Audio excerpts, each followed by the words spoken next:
तो hello everyone, again Aastha this side. कैसे हैं आप लोग? आई होप आप सब बहुत अच्छे होंगे। हमने अपना CUET इंग्लिश UG के लिए वो कैप कंप्लीट कर लिया था,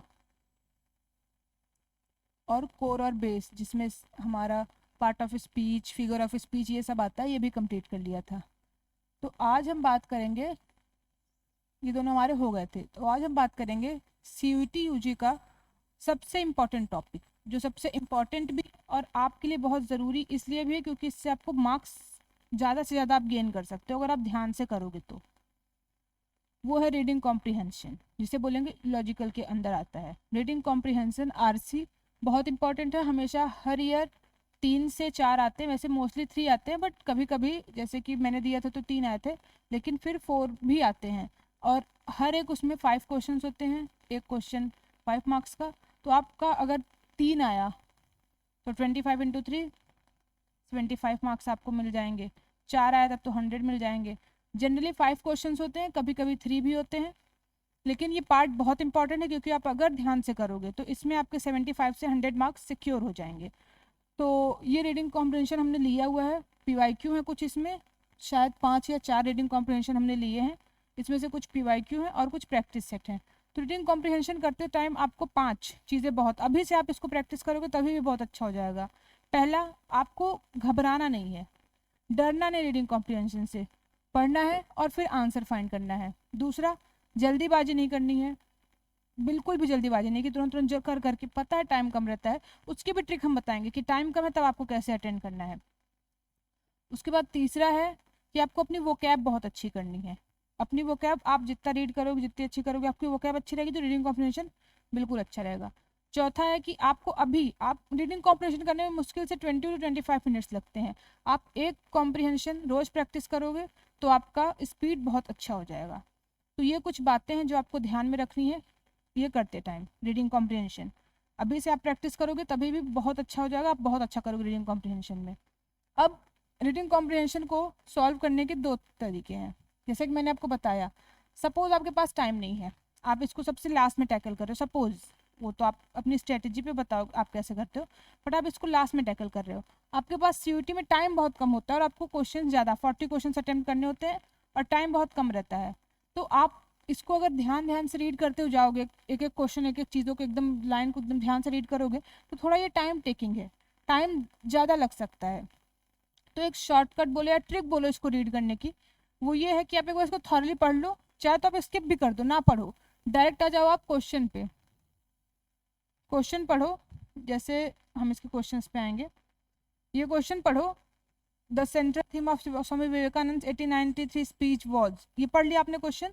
अब आप पैराग्राफ पढ़ो या उस टर्म को पकड़ो और देन आप रीड करो, उससे आंसर बहुत जल्दी क्लियर हो जाएगा। जैसे ये ही इंट्रोड्यूस हिंदू, आपको 1893 दिखा, सितंबर 1893 था उसमें क्वेश्चन में, तो 1893 दिखा। In this address he introduce Hindu philosophy to western audience. हमारा आंसर बहुत इजीली मिल गया, हमने क्वेश्चन रीड किया, एक टर्म पकड़ा, उससे हमारा आंसर बहुत जल्दी मिल गया। तो ये एक तरीका है। तो हम अभी सारे ये पैसेजेस करने जा रहे हैं और हम दोनों तरीके से करके देखेंगे। और हाँ, एक और जो बहुत इंपॉर्टेंट बात है जो मैं हर वीडियो में बोलती हूँ कि एलिमिनेशन मेथड जरूर यूज़ करें। वो बहुत इंपॉर्टेंट है और आपको बहुत हेल्प करेगा। सही आंसर में आप अप्रोप्रिएट आंसर फाइंड कर सकोगे और इजीली, टाइम कम लगेगा। तो पहले हम देखेंगे बिना पैसेज रीड किए हुए डायरेक्ट क्वेश्चन से। तो चलिए हम देखते हैं, हम डायरेक्ट क्वेश्चन पे आएंगे, पहले रीड नहीं करेंगे। अरे बोर्ड भी साथ नहीं देता कभी कभी। तो हम क्वेश्चन पे आएंगे। ओके, ऐसे क्वेश्चन थोड़ा छोटा कर लेते हैं। द सेंट्रल, ये तो हमने अभी कर लिया, the central theme of Vivekananda 1893 speech was introduction of Indo philosophy to the west, हमारा ऑप्शन सी हमने पढ़ा। अब देखते हैं हमने कहाँ पढ़ा। ये सितंबर 1893, अरे हाँ, he introduce Hindu philosophy to western audience, ये हमारा आंसर फर्स्ट मिल गया, इजीली मिल गया। अब आप ये आराम से देख सकते हो कि दोनों में से टाइम किस में कम लगता है। और आंसर किसके राइट आते हैं। फिर आपको जो ट्रिक समझ में आए आप रीड करके तब आंसर टैकल करो, या आंसर करने के साथ पैसेज रीड करो, आपके ऊपर है। तो हमारा एक आंसर तो मिल गया, आंसर सी। सेकंड पे हम आएंगे, India a nation of great diversity is unified by. अब हम फिर अपने पैराग्राफ पे चलेंगे। ओके आप याद करो उसमें से term, India is unified by, a great nation unified by, ये unified could be unified through shared humanity and brotherhood, shared humanity and brotherhood। तो हम चलते हैं अपने क्वेश्चन पे, उसके ऑप्शंस देखेंगे। ये है सेकंड, ये इधर है। India is diversity unified by western culture impact, नहीं। ब्रदरहुड, नहीं। A feeling of humanity, both B and C, both B and C. Brotherhood and a feeling of humanity. अब एक बार हम इसको जल्दी से चेक भी कर लेंगे, क्योंकि बहुत जल्दीबाजी नहीं करनी, आराम से करना है, गलत भी हो सकता है। शेयर्ड ह्यूमैनिटी एंड ब्रदरहुड, हमारा आंसर बिल्कुल सही है। ओके तो हम चलते हैं थर्ड क्वेश्चन को देखेंगे। हमारा पहला हो गया, दूसरा हो गया, तीसरा। According to whom did Swami ji demonstrate a balance between east and west. Okay तो अब हम ये भी चलेंगे जल्दी जल्दी, सॉरी, ऊपर हम पैराग्राफ पे देखेंगे। ईस्ट एंड वेस्ट, ये हमारे सेकंड पैरा का पहली लाइन है। The freedom fighters Netaji Subhash Chandra Bose acknowledge Vivekananda influence stating Swami ji harmonise the east and west. मतलब सुभाष चंद्र बोस से वो इन्फ्लुएंस्ड हुए थे, ईस्ट एंड वेस्ट। हम अपने आंसर पे आ जाएंगे। डिमॉन्स्ट्रेट किसके उसमें किया था, सुभाष चंद्र, नेताजी सुभाष चंद्र बोस, ये ऑप्शन बी। अब हम अपना चौथा क्वेश्चन देखेंगे। ऐसे हम जल्दी जल्दी कर सकते हैं। In the phrase unprecedented self respect the word unprecedented means. अब हमें इसका मतलब बताना, तो हम इसके लिए वो सेंटेंस पढ़ेंगे, उस सेंटेंस से हमें क्या मीनिंग समझ में आ रहा है पहले हम वो देखेंगे।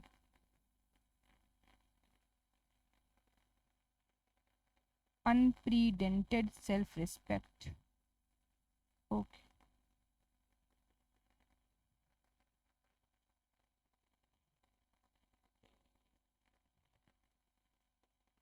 ये our countryman have gained unprecedented self respect, self reliance and self assertion from his teachings. मतलब पॉजिटिव ही है, पॉजिटिव ही है। तो अब हम चलेंगे फिर से देखने की ऑप्शन क्या क्या दिया है।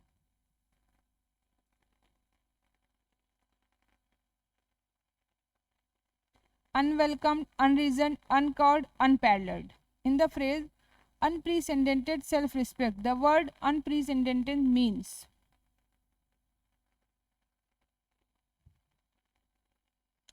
मैंने बोला कि पॉजिटिव है तो अनवेलकम्ड नहीं होगा, अनकॉल्ड भी नहीं होगा, अनकॉल्ड अनरीजन भी नहीं होगा, हमारा ऑप्शन बचा अनपैरल्ड, तो हमारा अनपैरल्ड आंसर हो जाएगा।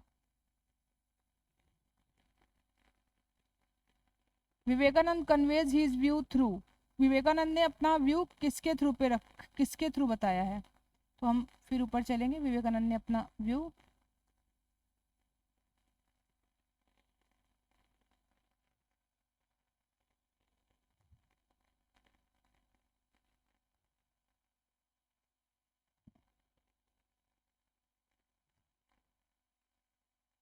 आप यहाँ देखो आंसर। हाँ Vivekananda effectively bridged eastern and western culture, नहीं ये तो हो जाएगा कि उसने उन्होंने मिलाया कैसे। यही interpreted Hindu scriptures philosophy and the Hindu way of life for westerners.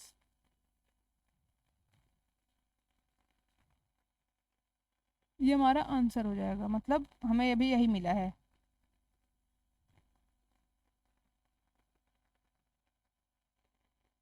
तो हम देखेंगे ऑप्शन में क्या क्या दिया है। Hindu scriptures, Indian constitution, secular प्रीजिंग, culture isolation. Hindu scriptures, उन्होंने हिंदू की स्क्रिप्चर और फिलोसफी के थ्रू अपना व्यू बताया है। हिंदू को इंडियन फिलोसफी को वेस्टर्न के उसमें लेके गए हैं। The Brahmo movement was associated with, Brahmo movement, अब हम इसमें देखेंगे ब्राह्मो मूवमेंट कहाँ पे है।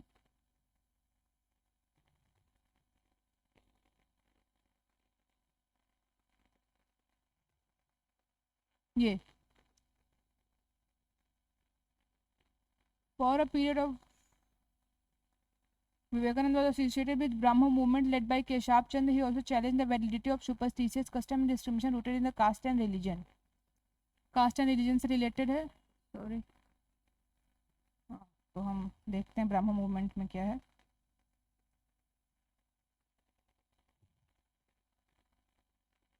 सुपरस्टिशियस, सॉरी, सुपरस्टिशियस कस्टम्स, इससे एसोसिएटेड था वो Brahmo movement. Who claim to have seen the god, अभी हमने पढ़ा, oh sorry, who claim to have seen the god, उनके जो विवेकानंद जी के गुरु थे उन्होंने वो क्लेम किया था, तो श्री रामाकृष्ण। अब हमने पूछा how did Vivekananda first learn about Shri Ramakrishna, Shri Ramakrishna के बारे में कैसे उनको पता चला, तो हम यहाँ पे आएंगे एडिशनल इन्फॉर्मेशन में, उसमें ये दिया हुआ है।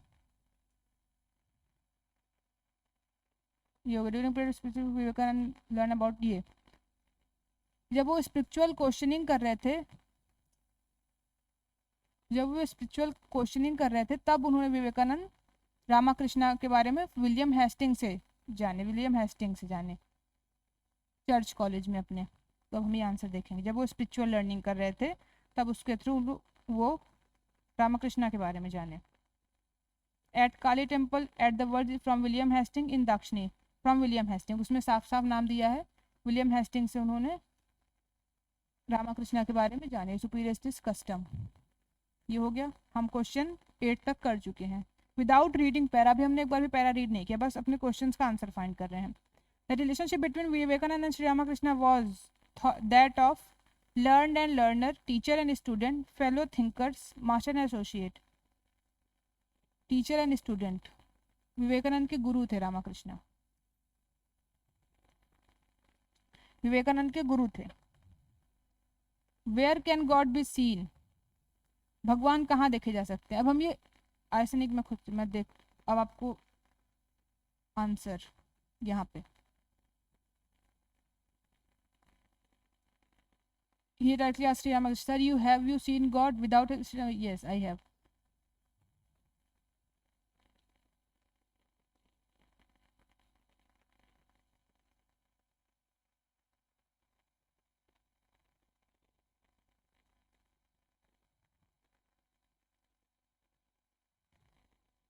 God can be seen only in a much deeper sense। तो अब हम इसका आंसर देखेंगे कि भगवान कहाँ देखे जा सकते हैं। ये क्वेश्चन का आंसर इस पैरा में था कि उन्होंने बोला कि भगवान को मैं उतना क्लियरली देख सकता हूँ जितना क्लियरली तुम्हें देख रहा हूँ। तो everywhere in a deep sense, answer में हो जाएगा इन अ डीप सेंस। वहाँ पे रामाकृष्ण ने विवेकानंद से बोला था जब हम डीप सेंस, वैसे एक सेकंड हम पहले देखेंगे ऑप्शन क्या है। ये देखिए मैंने यहाँ पे मिस्टेक क्या की कि मैंने इन अ डीप सेंस पढ़ा, उधर टिक लगा दिया, आपको ऐसे नहीं करना है, देखना है everywhere with in one self in a deep sense all of these. तो हमारा ऑप्शन हो जाएगा इन अ डीप सेंस, हमारा राइट ऑप्शन हो जाएगा, जो कि इस पैरा में दिया गया है, इन अ डीप सेंस हमारा आंसर हो जाएगा। अब हम वोकैबुलरी क्वेश्चन पे आएंगे, पहले एक बार हम जल्दी जल्दी देखेंगे कि हमारे सारे आंसर राइट हैं या नहीं, जल्दी से रिवीजन कर लेंगे 1 मिनट में, हमारा टाइम इससे बहुत बचेगा। The central theme of Swami Vivekananda 89th speech was introduction of Hindu culture to western people.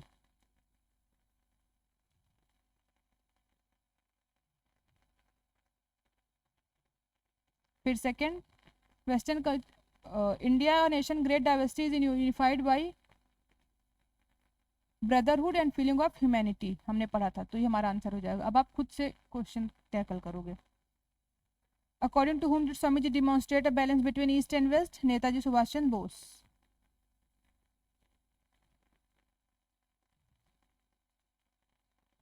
Unrepresented self respect, the word unprecedented mean unparalleled, बहुत रिस्पेक्ट मिली थी। Vivekananda conveyed his views through Hindu scriptures, उन्होंने काफ़ी हिंदू स्क्रिप्चर्स लिखे, फिलोसफी में भी लिखे हैं, तो Hindu scriptures. Brahmo movement was associated with superstitious customs. Who claimed to have seen God? Sri Ramakrishna. How did Vivekananda first learn about Sri Ramakrishna? From the William Hastings.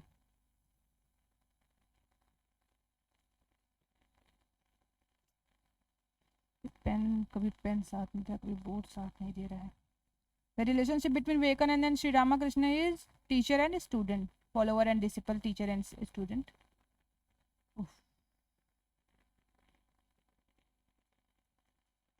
Where can God be seen? In a deep sense. जब आप बहुत गहरे उसमें जाओगे तब आप भगवान को देख सकते हो. अब हम वोकैबुलरी किया जाएंगे, इसीलिए मैंने बोला कि वोकैब आरसी के लिए मतलब रीडिंग कॉम्प्रिहेंशन के लिए इंपॉर्टेंट है, क्योंकि वोकैबुलरी के भी क्वेश्चंस आते हैं, आप लोग को पता भी होंगे. तो हम अब वोकैब की बात करेंगे. प्रिडिक्ट. प्रिडिक्ट की मीनिंग हमें यहाँ बतानी है. अच्छा, आपको प्रिडिक्ट मतलब होता है ना कि मैंने ये चीज़ पहले से ही प्रिडिक्ट कर ली थी, मतलब मैंने पहले से ही ये बात बोली थी, पहले से मैंने ये बात सोची थी. ठीक, तो हम एलिमिनेशन मेथड यूज़ करेंगे यहाँ पे. एलिमिनेशन मेथड इसलिए यूज़ करेंगे क्योंकि अगर आपको इन तीनों की मीनिंग या इन चारों की मीनिंग नहीं भी पता है ना, तो आप एलिमिनेशन मेथड से बहुत ईजिली गेस कर लोगे आंसर. तो देखो, प्रिडिक्ट मतलब बोलते हैं ना कि हमने ये पहले ही प्रिडिक्ट कर लिया था, या वेदर प्रिडिक्शन कि वेदर कैसा होगा, तो उसको बोलते हैं प्रिडिक्शन. तो डिस्कवर आंसर नहीं होगा. डिस्कवर मतलब तो फाइंड करना, फाइंड नहीं. प्रिवेंट मतलब हटाना, ये भी नहीं होगा. डिसाइड नहीं करते हो आप, बस प्रिडिक्ट करते हो कि ऐसा होगा. फोरेटेल का मतलब होता है, फोरेटेल का मतलब हम आप पढ़ोगे अगर, तो फोरेटेल में मीनिंग यही होती है कि पहले से ही कोई चीज़ अनुमान लगाना. तो फोरेटेल का मतलब होगा, प्रिडिक्ट का सिनोनिम हो जाएगा. सेकेंड क्वेश्चन पे आ जाते हैं हम. Opposite of abortive. Okay, abortive मतलब होता है कि कुछ ऐसा यूजलेस, मतलब किसी काम का नहीं, कोई भी ऐसा वर्क जो इसका कोई मतलब नहीं है. तो हम अब देखेंगे. फॉरगिव मतलब माफ करना, इसका हमें अपोजिट ढूंढना है, सेम मीनिंग नहीं. फॉरगिव मतलब माफ करना, तो ये आंसर नहीं होगा. एबोग्रेट मतलब कंपेल करना, मिलाना, तो भी आंसर नहीं होगा हमारा. प्रोडक्टिव मीनिंग अपोजिट ढूंढना. प्रोडक्टिव मतलब आप कोई ऐसा काम करो जिससे आपको बेनिफिट मिले या पॉजिटिव वो हो, आपका एक अच्छा काम करो. प्रोडक्टिव वर्क करो, बोलते हैं ना प्रोडक्टिव वर्क करो जिससे आपको एक अच्छा पॉजिटिव वे में मिले. तो और एबॉर्टिव का मतलब होता है यूजलेस, तो यूजलेस का अपोजिट यूजफुल होता है, और इसका इसलिए प्रोडक्टिव आंसर हो जाएगा.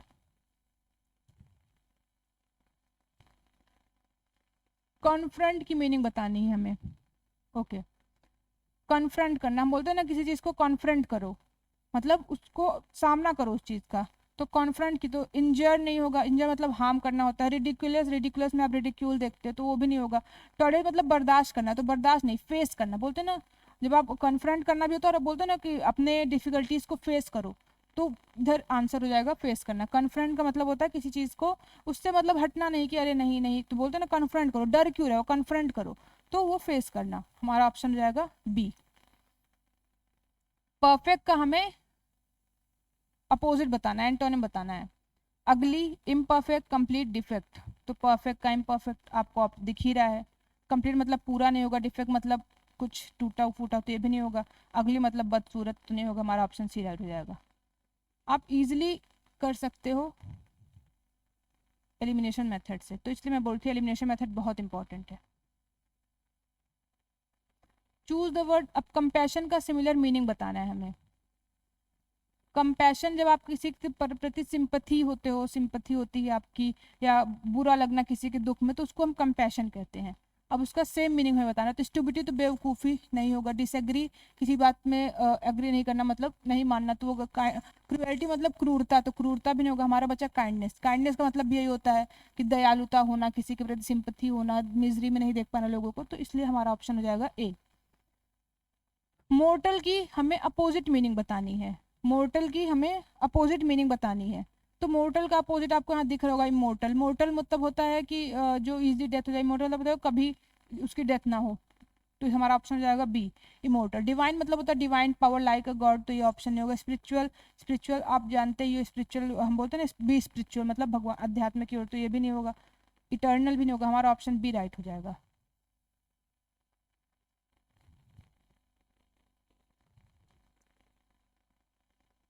कर्सिव, कर्सिव की हमें एंटोनिम बताना है. Imperative, persistent, gentle and ऑब्स्टिनेटेड.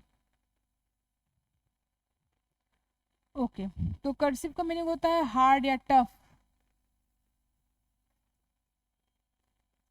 तो इसका अपोजिट आपको डायरेक्ट पता होगा, जेंटल, सॉफ्ट, माइल्ड, तो हमारा ऑप्शन हो जाएगा बी। अब देखो इसी पैरा से बताना, तो आप यहाँ पे दिमाग लगाओ, प्रोटोगेनिस्ट एंड एंटागोनिस्ट, रिलेशनशिप बताना है। प्रोटोगेनिस्ट मतलब होता है कि किसी चीज़ को फॉलो करो, एंटागोनिस्ट मतलब एज ए लीडर। तो यहाँ पे हमारा मीनिंग बन रहा है फॉलोवर एंड लीडर, या लीडर एंड फॉलोवर। तो हमारा इस पैराग्राफ में आप देखोगे कि हमारा ऑप्शन क्या बचेगा, फॉलोवर एंड डिसिपल, क्योंकि यहाँ पे बताया ना रामाकृष्ण वो थे, सॉरी, फॉलोवर एंड डिसिपल, हाँ, फॉलोवर एंड डिसिपल हमारा ऑप्शन हो जाएगा, ऑप्शन ए।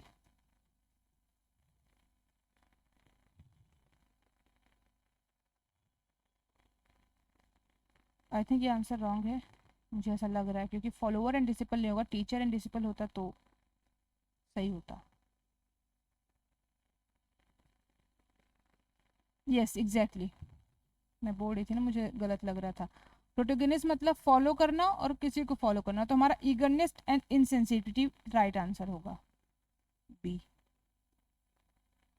ईगरनेस मतलब किसी चीज़ की उत्सुकता बहुत ज़्यादा होना। From the given option choose the word similar to meaning aversion. Aversion का सेम मीनिंग है बताना, एग्रेशन, इम्पेंडेंस, डिसलाइक और अवर्जन मतलब किसी चीज़ को नापसंद करना। अब देखो डिसलाइक, इसका आंसर ही डिसलाइक है, तो ऑप्शन तो सी सही होगा ही, हमारा ऑप्शन सी राइट हो जाएगा। कंसील, कंसील का मतलब होता है किसी चीज़ को सीक्रेट रखना, सीक्रेटिव वे में रखना। इसका मैं अपोजिट बताना है, तो एक्सप्लेन नहीं, एक्सप्लेन यहाँ पे एक्सप्लेन इसलिए नहीं होगा क्योंकि सीक्रेट है, तो सीक्रेट का अपोजिट एक्सप्लेन नहीं होगा, नरेट करना, बोल के बताना, वो भी नहीं होगा, डिस्क्राइब भी नहीं होगा, हमारा ऑप्शन होगा रिवील, सीक्रेट को रिवील करना, तो सीक्रेट का ऑप्शन हो जाएगा रिवील कर देना, बता देना, तो ऑप्शन ए हमारा राइट हो जाएगा। ये हो गया।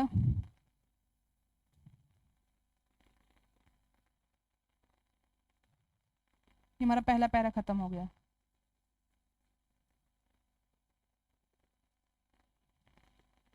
ये हमने बिना पढ़े हुए पैरा किए 20 क्वेश्चंस खत्म कर लिए। तो अब हम आएंगे अपने सेकेंड पैरा पे, अब इसको पढ़ के करेंगे। In recent years the environmental challenges faced by urban areas have increased significantly. Rapid urbanization has led to increased pollution, loss of green species and rise in waste generation. One of the primary, अब आपको जो मिले important उसको आप टिक भी करते जाओ। One of the primary reason for this trend, primary reason बता रहे तो आप इसको टिक कर लो क्योंकि इंपॉर्टेंट है, is expansion of industrial activities with in city limits contributing to air water pollution. Additionally, the surge in private vehicle uses, the intensified traffic congestion and air quality deterioration. Efforts to mitigate these issues have been multifaceted. Some cities have implemented stringent emission norms, promoted the use of public transportation and encouraged the adaptation of electric vehicle. ये भी important है, क्या encourage किया उन्होंने, electric vehicle. Urban green initiative such as planting more trees and certain parks have also been prioritized. Moreover, waste management systems are being modernized to reduce landfill dependency and enhance the recycling efforts. However, these measures often face challenges such as inadequate, अब challenges क्या क्या है, funding, lack of public awareness and resistance to behavioral change. Therefore, holistic planning and क्या important है, holistic planning and community involvement are essential for sustainable urban development. ये हमारा para है। अब हम क्वेश्चंस पे आएंगे, हमने एक बार पैरा पढ़ लिया, आपको 2 बार पढ़ने की जरूरत पड़ेगी क्योंकि एक बार में नहीं हो पाएगा। अब मेजर कॉज पूछा अर्बन एरियाज में पैसेज के अकॉर्डिंग, तो डिक्रीज इन पॉपुलेशन नहीं, डिक्रीज पॉपुलेशन होगा तो इन्वायरमेंटल चैलेंजेस नहीं बढ़ेंगे। कॉज पूछा है तो रिड्यूस नहीं होगा, ये भी नहीं होगा, हमारा एक्सपेंशन ऑफ इंडस्ट्रियल एक्टिविटीज भी राइट। मैंने एलिमिनेशन मेथड यूज़ किया है क्योंकि देखो यहाँ पे क्या पूछा है, कॉज पूछा है, तो रिड्यूस होगा तो कॉज नहीं होगा, प्राइवेट व्हीकल अगर रिड्यूस होगा तो हमारा वो कॉज नहीं होगा। कॉमन सेंस यूज़ करना है यहाँ पे सिंपल इस क्वेश्चन में। एग्रीकल्चर एक्टिविटीज़ बढ़ेगी तो भी हमारा वो कॉज नहीं होगा, वो तो हमारे लिए पॉजिटिव वे में आएगा। पॉपुलेशन डिक्रीज होगी वो भी हमारे लिए पॉजिटिव में आएगा, तो ऑप्शन बी बचा, ऑप्शन बी हमारा राइट आंसर हो जाएगा। आप एलिमिनेशन मेथड यूज करके बहुत सारे क्वेश्चन कर सकते हो और अपने कॉमन सेंस से। पॉल्यूशन से बचने के लिए कौन क्या एड्रेस किया गया सिटीज़ में? Increasing private vehicle uses. अब बचना है ना, बचने के लिए आप कॉमन सेंस लगाओ। बचने के लिए कोई प्राइवेट व्हीकल को अगर वो करेगा, इंक्रीज करेगा, तो बच कैसे पाएगा? तो ऑप्शन बी हमारा कट जाएगा। पब्लिक ट्रांसपोर्टेशन कम करेगा तो भी नहीं, अब इसका अपोजिट ही है तो ये भी कट जाएगा। डिक्रीजिंग अर्बन ग्रीन स्पेसेस, अगर पार्क और ये ग्रीन स्पेसेस को काट देगा तो भी नहीं वो बचेगा। हमें बताना है कि कौन सा स्टेप लिया गया। तो हमने पढ़ा था कि इलेक्ट्रिक व्हीकल्स का स्टेप लिया गया है, तो सी हमारा राइट ऑप्शन हो जाएगा। ये मैं कॉमन सेंस से करी, मैंने एक बार भी ऊपर नहीं देखा। क्यों? क्योंकि कॉमन सेंस है, उसमें ऑप्शन ऐसे दिए रहते हैं। चैलेंजेस बताना है कि सस्टेनेबल अर्बन डेवलपमेंट में कौन से चैलेंजेस हमें मिलते हैं। Lack of industrial growth, insufficient community involvement, high public awareness, excessive funding. Okay, हमें बताना है चैलेंज। तो लैक ऑफ इंडस्ट्रियल ग्रोथ नहीं, हमें बहुत ज़्यादा इंडस्ट्रियल ग्रोथ हो रहा है इसलिए हम लैक ऑफ इंडस्ट्रियल ग्रोथ नहीं होगा। हाई अवेयरनेस नहीं है इसीलिए हमें चैलेंज फेस करना पड़ा, तो ये भी आंसर नहीं होगा। फंडिंग बहुत कम है तो यहाँ पे एक्सेसिव नहीं, वेरी लो फंडिंग, तो हमारा बी ऑप्शन आ जाएगा, insufficient community involvement, B.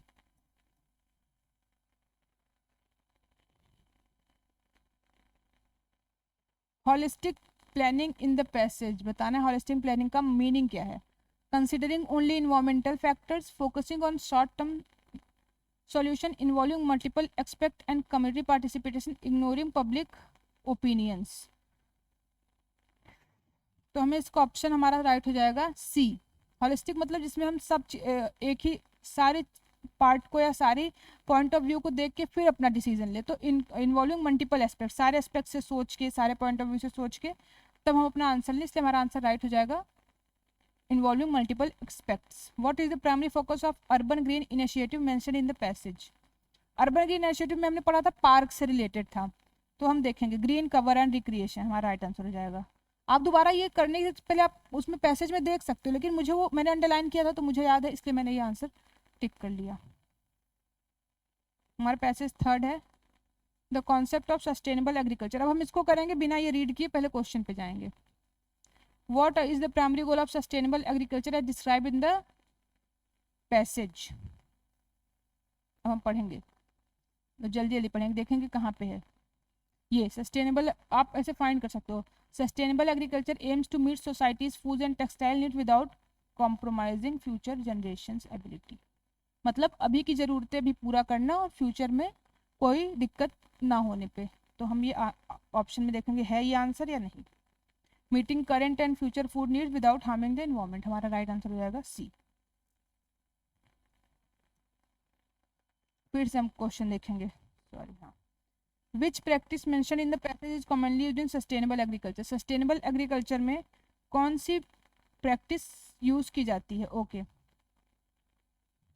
Second para में आप देखेंगे one of the key components of sustainable agriculture. आप यहाँ से आओगे, sustainable agriculture is crop rotation.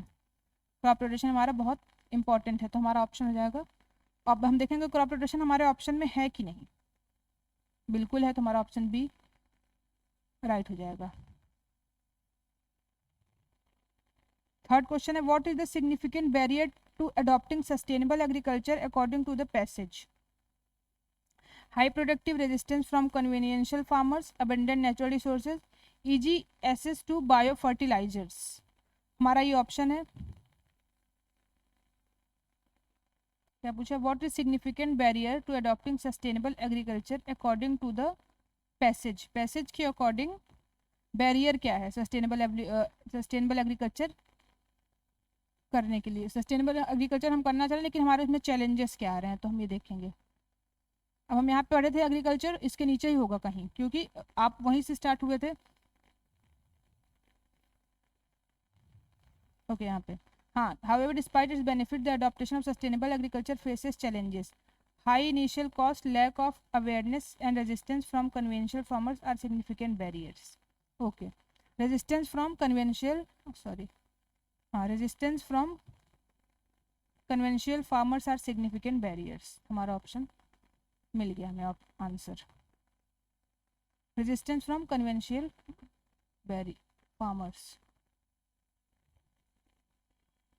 हमारा फोर्थ आंसर क्या है, फोर्थ क्वेश्चन क्या है, how government support sustainable agriculture as stated in the passage. इधर आते हैं। Nevertheless, many organizations and government are actively promoting sustainable practices through subsidies and educational programs. Subsidies and educational programs. तो हम देखेंगे हमारा option में है, सॉरी इधर है, रिड्यूस नहीं कर रही है, उसको बढ़ा रही है। क्वेश्चन ही ऐसा ऑप्शन ही दिया कि आप अपने से वो कर दो। By promoting chemical pesticide use, नहीं। By discouraging the organic farming, नहीं। सी, एजुकेशन बता के और सब्सिडीज बढ़ा के हमारी गवर्नमेंट हमारा हेल्प कर रही है सस्टेनेबल एग्रीकल्चर में। हमें इस पैसे से क्या मिलता है, आप देख रहे हो कि इसमें हमने बात की है सस्टेनेबल एग्रीकल्चर की और कैसे हम फ्यूचर जनरेशन के लिए हर चीज़ बचा सकते हैं अभी को हार्म ना करके। तो देखते हैं, sustainable agriculture completely eliminate the use of fertilisers. Completely नहीं करती है, उसको कम करती है बट कंप्लीटली नहीं करती। It requires a balanced approach involving natural resource and management. Conventional farming is always more cost effective. Sustainable agriculture leads to reduce food production. नहीं, food production हमारा कम नहीं होता है, बढ़ता है ऊपर से। कन्वेंशनल भी नहीं। हमें बैलेंस अप्रोच चाहिए, नेचुरल रिसोर्स मैनेजमेंट को इन्वॉल्व करने में हमें बैलेंस होना चाहिए। हमारा ऑप्शन भी राइट हो जाएगा। हमारे 2 पैसेज कंप्लीट हो गए, हमने दोनों तरीके से करके देखिए। उसमें हमने 20 क्वेश्चन किए, इसमें हमने 5 क्वेश्चन किए। अब चौथा पैसेज पे हम आते हैं। सॉरी, हमने 3 कर लिए शायद, मुझे लग रहा है 2 ही किए हैं। ओके, एक सेकेंड, हाँ हमने 3 कर लिए। A small cottage stood at the edge of the road where Mr. Hill lived alone. आप इसको पढ़ो, क्वेश्चन पे आएंगे। What can be inferred about Mr. Hill's character? Mister Hill के कैरेक्टर में क्या बोल जाता है। अब देखो आपको इसमें 2 मिलेगा। Small cottage stood at the edge of the forest where old mister Hill lived alone. पहली बात तो वो ओल्ड है, ठीक। Despite his age, he maintained a garden that bloomed with vibrant flowers and lush green vegetables. Every evening, he would sit on his wooden porch, humming soft melodies while the sun dipped behind the hills.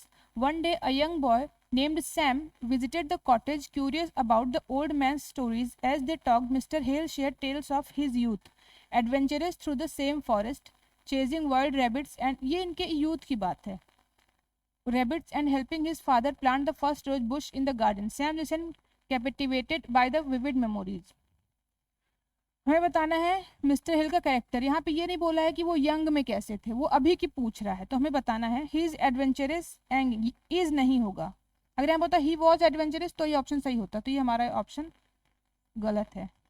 He is lonely and bitter, नहीं वो bitter नहीं थे, ये भी गलत है।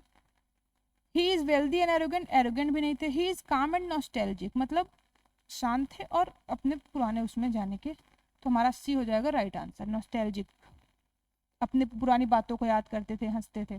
Why did Sam visited the cottage, Sam cottage में क्यों गया। टू बाई वेजिटेबल्स, नहीं। टू कलेक्ट फ्लावर्स, नहीं। टू बिल्ड अ गार्डन, नहीं। स्टोरी सुनने गया था वो मिस्टर हिल से। Which of the following best describe the setting of the passage.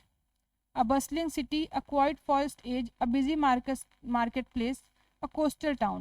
तो हमारा आप देख रहे हो city, busy market place, coastal town नहीं, हमारा बी क्वाइट फॉरेस्ट एज, एक शांत जगह। हम 5वें पैसेज पे आ जाएंगे। हमें 4 पैसेज कर लिए, वैसे इतने छोटे नहीं आते, आते थोड़े बड़े हैं, लेकिन ये भी जब अगर 4 पैसेज देगा तो 3 बड़े देगा तो 1 छोटा पैसेज होता है, तो इसलिए हम ये प्रैक्टिस कर रहे हैं। जब आपके 3 क्वेश्चंस होते हैं, photosynthesis is the process by which green plant make their own. हम क्वेश्चंस पे आएंगे, ये तो आपको अच्छा चलिए पहले, अब हमने 2 वैसे किए तो इसको पढ़ के करेंगे। Their own food using sunlight, carbon dioxide and water. During this process chlorophyll, a green pigment in the leaves, absorb sunlight. This energy is use to convert carbon dioxide and water into glucose. ये हम underline कर लेंगे क्योंकि ये हमें लग रहा है कि इंपॉर्टेंट है। And oxygen. The glucose serves as a food for the plant while oxygen is released into the atmosphere. Photosynthesis primarily occurs in the leaves. इसमें होता है leaves में. Spliced cells facilitate the process. This phenomenon is crucial for maintaining the balance of oxygen and carbon dioxide in the atmosphere. Okay, तो हम question पे आएंगे। What is the primary purpose of photosynthesis? Photosynthesis का primary purpose क्या है?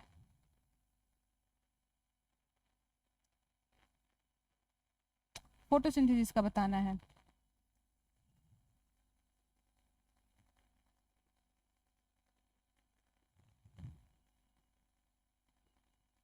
Okay, well, photosynthesis the process by which green plant make their own food using sunlight, carbon dioxide and water. During this process, chlorophyll, a green pigment in the leaves, absorbs sunlight. तो absorb तो photosynthesis नहीं करता है. This energy used to convert carbon dioxide and water into glucose and to generate glucose and oxygen. हमारा option भी right हो जाएगा.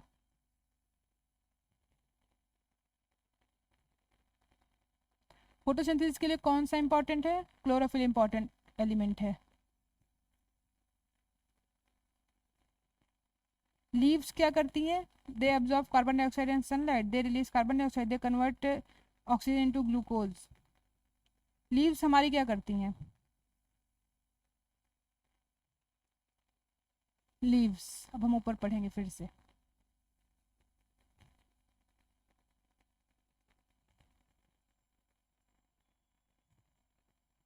Photosynthesis के प्रोसेस में लीव क्या करती हैं?